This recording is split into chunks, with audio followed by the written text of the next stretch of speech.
Hi అందరికీ. ఈరోజు recipe వచ్చేసి బీరకాయ పొట్టుతోని పచ్చడి అంటే చట్నీ, బీరకాయ పొట్టు చట్నీ.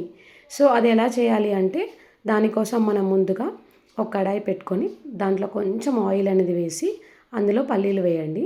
అవి మంచిగా ఫ్రై అయిన తర్వాత వెల్లుల్లి రెబ్బలు వేయండి 4 నుంచి 5 వరకు.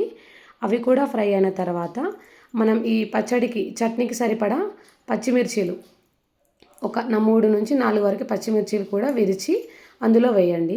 తర్వాత అవి ఫ్రై అయిన తర్వాత అవి మంచిగా కలపాలి. అవన్నీ ఫ్రై అయిన తర్వాత మనం ముందుగా తీసుకున్న బీరకాయ పొట్టు ఉంటుంది కదా, ఈ పొట్టు కూడా దాంట్లో యాడ్ చేయండి. ఇది మనం బెస్ట్ అవుట్ ఆఫ్ వేస్ట్ అని కూడా చెప్పొచ్చండి. ఎందుకంటే మనం తొక్క అనేది పక్కన పారేస్తాం కదా, అలా పారేయకుండా ఎప్పుడైనా మీరు ఇలా ట్రై చేయండి, బాగుంటుంది ఇలా తొక్కతోని పచ్చడి. నేను ఈ రెసిపీ మా అమ్మమ్మ దగ్గర నేర్చుకున్నాను. సో ఇది అందరికీ షేర్ చేయాలనిపించి ఇవాళ రెసిపీ గురించి షేర్ చేస్తున్నాను. అది మంచిగా ఫ్రై చేయండి. అలా ఫ్రై చేసిన తర్వాత దాంట్లో నెక్స్ట్ మనము కొంచెం జీలకర్ర యాడ్ చేయాలి. అది కూడా యాడ్ చేసి తర్వాత కొంచెం పసుపు యాడ్ చేయండి. అలాగే కొంచెం ధనియా పొడి కూడా యాడ్ చేయండి. అవన్నీ వేసిన తర్వాత మంచిగా ఒకసారి మిక్స్ చేయండి ఆ మిశ్రమాన్ని అంతా కూడా. ఆ తర్వాత దాంట్లో మనము ఒక టమాటో ముక్కలు అనేది వేయాలి. అంటే ఒక చిన్న టమాటో అయినా సరిపోతుంది. ఆ టమాటో ముక్కలు అనేది వేసి కలపండి.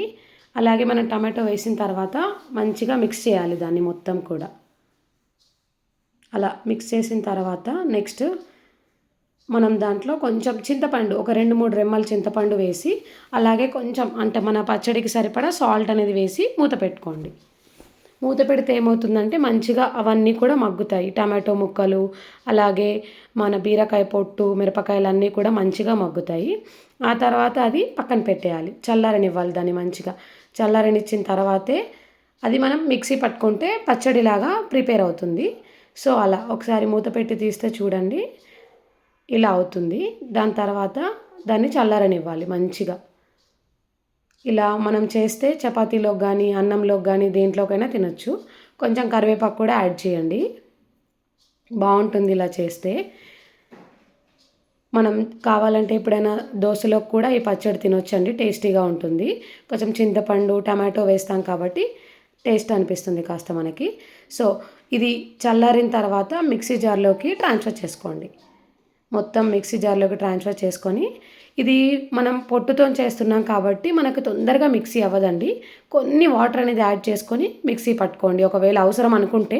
లేదంటే అవసరం లేదు, మంచిగా మిక్స్ అయిపోతుంది అని అనిపిస్తే వాటర్ అనేది యాడ్ చేయకపోయినా సరిపోతుంది. సో పచ్చడి అనేది ఇలా అవుతుంది.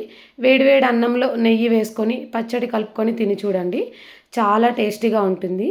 అండ్ మీ అందరికీ ఈ రెసిపీ ఎలా అనిపించిందో కమెంట్స్ చేయండి. వీలైతే మీరు కూడా ట్రై చేయండి.